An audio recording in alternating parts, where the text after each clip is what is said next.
Un musulmán realizará una serie de preguntas sobre la Biblia, sobre la naturaleza de Jesús y la Trinidad.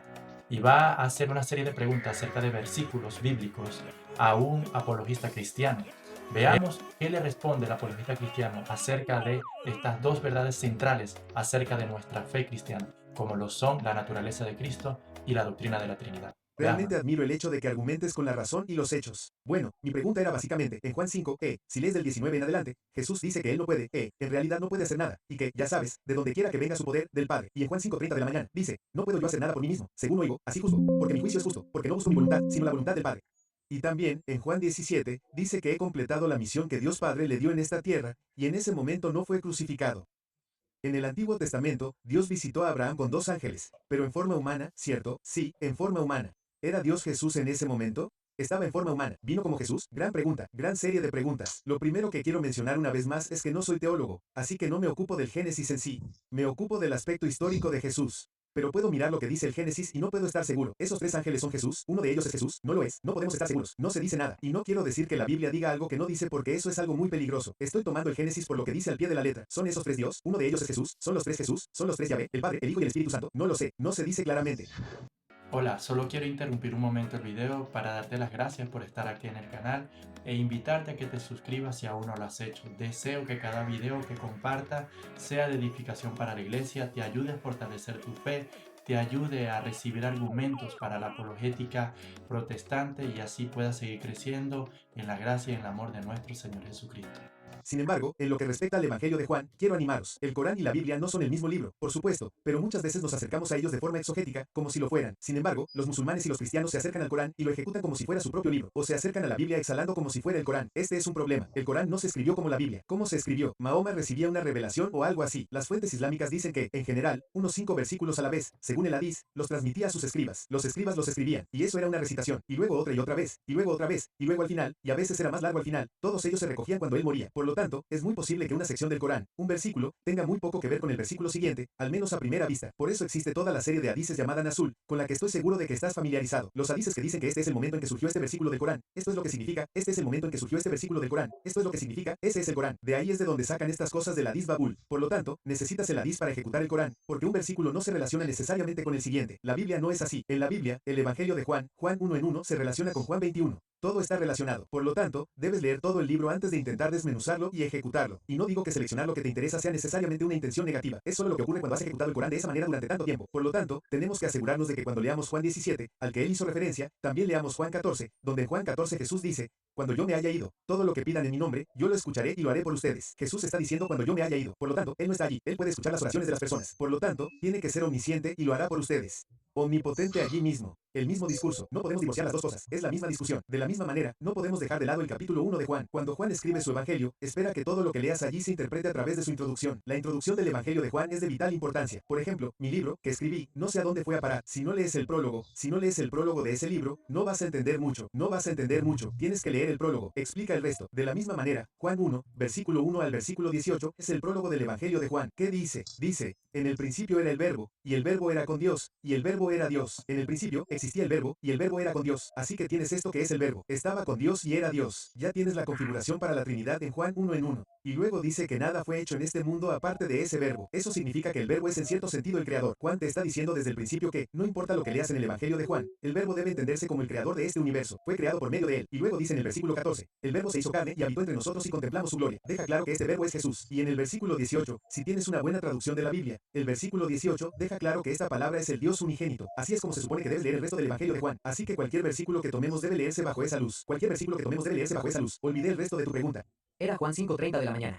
¿Qué era? ¿Por qué Jesús dice que no puedo ofrecerme a nada cuando en realidad Él es Dios mismo? Exactamente, gran pregunta. El argumento aquí es que los judíos están diciendo que tienes un demonio, que no estás trabajando con Dios. Estás trabajando contra Dios. Y la respuesta de Jesús está aquí. Mira, si no puedo hacer nada por mi propia voluntad, excepto por la voluntad del Padre. En otras palabras, Él no tiene una voluntad separada del Padre en la medida en que lo que Él quiere ver logrado, lo que Él quiere ver hecho, no es que Él se oponga a la voluntad de su Padre. Entonces, lo que Él intenta decir es que no, que yo no soy el diablo, no estoy en contra del bien, yo proclamo a Dios, yo hago sus obras, yo hago estas curaciones, no estoy en contra de Él, estoy con él. Eso es lo que quiere decir. Y podemos seguir leyendo y decir, oh, él no es Dios. Pero si haces eso, estás ignorando el contexto. Tienes que dejar que el contexto hable. Y donde el contexto es más claro, ahí es donde Jesús debería ser más fuerte. Pero cuando yo era musulmán, no entendía necesariamente también el evangelio cristiano. Y el evangelio es este.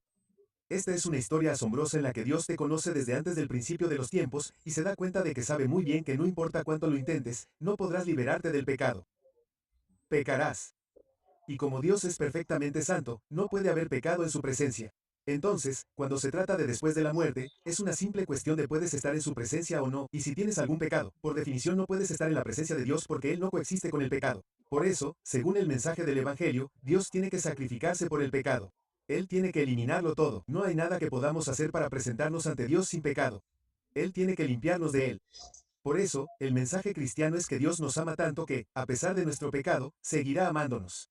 Hará lo que pueda para evitar que nos destruyamos a nosotros mismos, incluso si eso significa su humillación, incluso si eso significa que Dios no sea adorado en el trono por ángeles, sino que sea crucificado en una cruz. Dios está dispuesto a hacerlo porque ama a las personas más de lo que ama a su majestad. Hay un mensaje asombroso en el Evangelio. Por eso, hay cosas hermosas aquí en el cristianismo y espero que podamos entender que son cosas hermosas en ambas religiones y que deberíamos respetarlas a ambas con ese fin. Pero la pregunta no es qué es hermoso, porque lo que sé es que cuando he hablado con musulmanes, budistas, judíos y cristianos, en general, y pueden decirme si esto está mal, a la gente le gusta lo que le enseñaron, les gusta la fe con la que nacieron, se sienten cómodos con ella, como mucho, tenderán hacia una adhesión nominal menos devota a esa fe, pero, en general, la gente no abandona su fe, les gusta lo que les enseñaron. Así que la pregunta no es qué nos gusta. La pregunta no es qué es lo que nos parece bonito. La pregunta es qué es verdad. ¿Qué es verdad? Porque al final del día, los musulmanes creen y los cristianos creen que hay un solo Dios y solo un Dios. Y los musulmanes creen que hay ciertas cosas que debes hacer para ir al cielo, y los cristianos creen que hay ciertas cosas en las que debes tener fe para ir al cielo, y ambas cosas no coinciden. El Islam es una fe exclusivista, al igual que el cristianismo, y ambas no pueden ser ciertas. La pregunta es, ¿cuál es la verdadera? Les diré que desde muy pequeño me encantaba el Islam. Lo adoraba, como dije, y mis padres me enseñaron a seguirlo lo mejor que podía. Para darles un ejemplo de cómo solía vivir mi vida musulmana cuando era niño, mis padres me enseñaron de memoria, a los 5 años, los últimos 7 capítulos del Corán para que pudiera recitarlos durante mis 5 oraciones diarias. Recitaba fragmentos del Corán todos los días. No solo eso, sino que también recitamos varias oraciones a lo largo del día antes de empezar algo como lo que había recitado antes. Incluso al despertarme, a primera hora de la mañana, antes de que mis pies tocaran el suelo, mis padres me enseñaron a recitar una oración. Alhamdulillah. Darle las gracias a Dios por darme la vida todos los días. Darle las gracias a Dios por ser Él quien me ha dado la vida y por hacer que muera y que me haga resucitar. Un presagio de la resurrección, el día de la resurrección en el que creen todos los musulmanes. Pero también un agradecimiento diario a Dios por despertarme cada mañana, porque no tengo voz ni voto en si voy a despertarme por la mañana o no. Gracias, Alá, por despertarme cada mañana. Este es el tipo de oración que rezábamos y me encantaba. Y a lo largo del día, practicaba el Islam lo mejor que podía. Me encantaba, pero cuando llegué a la universidad, conocí a un cristiano que pudo empezar a defender el cristianismo. Desde muy joven creí que no había forma de defender el cristianismo. Creo que la Biblia se había corrompido. Creía que Jesús nunca afirmó ser Dios. Y el Corán lo dice en el capítulo 5 en 72. El Corán lo deja muy claro. En el capítulo 5 16 de la mañana también, el Corán deja muy claro que Jesús no es Dios. Nunca afirmó ser Dios. Eso es algo que la gente inventó después de que se fuera. La Sura Al-Maida es muy clara al respecto. Yo también creía, como musulmán, en el versículo 157 del capítulo 4 del Corán. Jesús no murió en la cruz ni fue crucificado, pero así les pareció a ellos. Jesús no murió en la cruz, enseña que no fue crucificado, por lo tanto, no es Dios, no fue crucificado en la cruz, y, sin duda, si no fue crucificado, no resucitó de entre los muertos. Por lo tanto, el Islam niega estas cosas sobre Jesús. Pero el cristianismo no solo afirma esas tres cosas, sino que dice que debes creer en ellas para ser salvo. Capítulo 10 de Romanos, versículo 9. Si confiesas con tu boca que Jesús es el Señor y crees en tu corazón que Dios lo resucitó de entre los muertos, serás salvo. Ahora, trabajen conmigo por un momento aquí. El Corán dice que Jesús no murió en la cruz. Él no es Dios. Por lo tanto, no resucitó de entre los muertos. El cristianismo enseña que sí murió en la cruz. Él afirmó ser Dios y resucitó de entre los muertos. Nótese que no es posible decir que todas las religiones son verdaderas. Aquí estamos haciendo afirmaciones verdaderas sobre un hombre que existió en el primer siglo, Jesucristo. El Islam y el cristianismo lo reivindican. Y el Islam dice que no hizo ciertas cosas. El cristianismo dice que sí hizo ciertas cosas. No pretendamos que ambas sean ciertas en estos asuntos. Una es verdadera y la otra no. Son esas mismas afirmaciones. Contextually speaking, this is aceptable. Nótese que la afirmación aquí es que si deseas ser salvo, si confiesas con tu boca que Jesús es el Señor y crees en tu corazón que Dios lo resucitó de entre los muertos, serás salvo. Así que estos son asuntos centrales para el cristianismo. De hecho, creo que estos son los tres asuntos que determinan si eres cristiano o no. ¿Crees que Jesús es el Señor? Y el capítulo 10 de Romanos define muy claramente al Señor como Yahvé, Dios mismo, no solo un líder al que seguir, sino Dios. ¿Crees que Jesús es Dios? Número 2. ¿Crees que murió en la cruz por tus pecados y luego resucitó de entre los muertos? Si es así, eres cristiano en lo que a mí respecta. Si crees en varios dioses, si crees en 3 dioses o quién sabe cuántos dioses, un panteón de dioses, no eres cristiano porque, por definición, ya no crees en Yahvé, no eres monoteísta. Ahora bien, el Islam no tiene el mismo núcleo de creencias, tiene creencias diferentes. ¿Dónde está el núcleo de creencias del Islam? Puedes oírlo todos los días, 5 veces al día, llamado por cada menor. Puedes oírlo cada vez que alguien se convierte al Islam. La Shahada dice que no hay más Dios que Alá y que Mahoma es su mensajero. Gloria a Dios por la vida de Neville Qureshi. Neville Qureshi es un hermano que partió con el Señor, ¿no? Como pudieron ver, él es un ex musulmán. Él conoció al Señor Jesucristo en su adolescencia, en su juventud, cuando estaba en la universidad. Y vemos allí, ¿no?, un ejemplo más del poder del Evangelio y cómo el Evangelio, ¿no?, alcanza a toda persona, de toda lengua, pueblo, tribu y nación. Gracias a Dios por la sabiduría que le dio para poder contestar a las inquietudes y preguntas que estos musulmanes le habían realizado. Y quiero enfatizar un par de cosas al respecto. Lo primero es que quiero enfatizar el hecho de que Neville tiene toda la razón al decir de que los musulmanes cometen un serio problema al querer interpretar la Biblia como ellos interpretan el Corán. Y aquí él dio en el meollo del asunto, ¿no? La mayoría de las sectas y la mayoría de las herejías que se propagan y que se han propagado en la historia de la humanidad siempre cometen este mismo error, y es que siempre sacan interpretaciones de textos fuera de su contexto. Y eso es una de las cosas que es común en los apologistas musulmanes, ¿no? Ellos siempre te citan versículos sueltos que no se interpretan dentro del contexto del libro de la Biblia. Y algo que debemos de entender, y es así, y es que Dios inspiró a hombres como lo fue a Juan, ¿no?, que escribió el Evangelio de Juan, tal como Neville lo estaba mencionando. Dios inspiró a hombres para transmitir su mensaje por medio de su Santo Espíritu. Dios inspiró su palabra, usó a hombres para inspirar su palabra a través de estos hombres, que son los agiógrafos de la palabra de Dios. Pero debemos entender algo. Estos hombres escribieron un libro, como lo fue Juan, el Evangelio de Juan. Juan escribió su Evangelio con un propósito, con un motivo, con una razón. Y esa razón lo dice él mismo en el Evangelio de Juan. Y era que todas las personas, como lo dice en el último capítulo, que a través de estas señales, milagros y proezas que hacía el Señor Jesucristo, las personas conocieran que Él es el Cristo, el Mesías, el Salvador. Y Neville hace muy bien en señalar este error que por ignorancia o con toda la intención muchas veces los apologistas musulmanes cometen, y es ese, y es que cogen un texto fuera del contexto y le dan enseñanzas así, o como decimos nosotros, un texto fuera de su contexto crea un pretexto. Pero la escritura no se puede interpretar de esta manera, sino que la escritura, cada texto que interpretamos se debe de explicar en el contexto inmediato al texto y en el contexto de todo el libro. Esto es fundamental. Esto es lo que conocemos en la escritura, eso es lo que conocemos como lo que es la hermenéutica y la exégesis. Estas son las herramientas que usamos, los métodos que usamos para extraer la verdad del texto bíblico.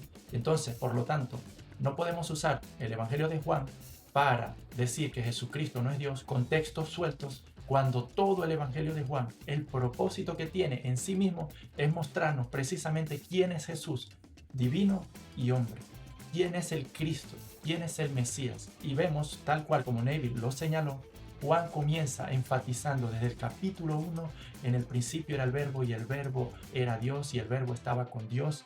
En el versículo 14, verbo se hizo carne, y luego en el versículo 18 nos menciona que es nuestro Señor Jesucristo.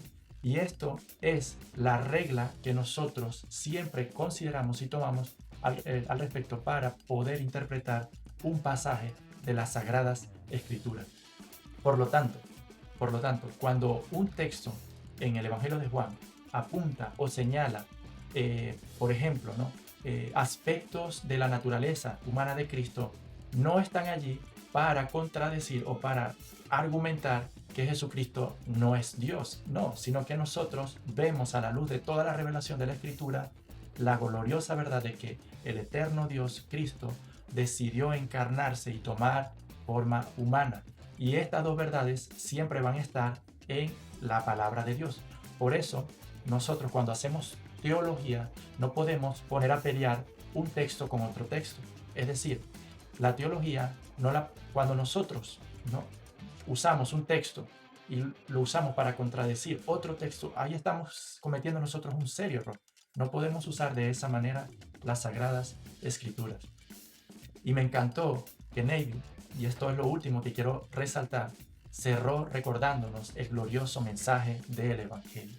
Todos nosotros hemos pecado, no hay nadie inocente Todos nosotros somos culpables de haber ofendido a un Dios santo y la única manera de que nosotros pudiéramos legalmente, justamente reconciliarnos con ese Dios era que se pagara el precio por nuestros pecados. Voluntariamente nuestro Señor Jesucristo, para hacer justicia, decidió tomar forma humana y tomar sobre sí mismo el castigo, la ira y la culpa por nuestros pecados y recibir en la cruz del Calvario lo que nosotros nos merecemos. Se hizo justicia a través de la obra redentora de nuestro Señor Jesucristo y recibimos también misericordia, perdón y reconciliación con Dios. Por tanto, todo el pecador que se arrepiente y ponga su fe en el Señor Jesús es justificado, libre de toda culpa. La deuda fue plenamente pagada. Pero aquel que rechace esta gloriosa verdad, aquel que muere en sus pecados y rechace al Señor Jesucristo, el Rey de la Gloria, entonces recibirá sobre sí mismo la ira y el castigo de Dios por sus transgresiones. Por eso es ahora el día de arrepentirse. Hoy es el día de salvación. Y deseo que seas tú poniendo tu esperanza, arrepintiéndote de tus pecados y confiando en el Señor Jesús como tu único, suficiente Dios y Salvador. Que la gracia y la paz del Señor Jesús sea contigo. Si el video te ha gustado, te invito nuevamente a que le des like, te suscribas al canal si aún no lo has hecho y ora para que sea el Señor alcanzando a los musulmanes para la gloria de su gracia. Hasta luego.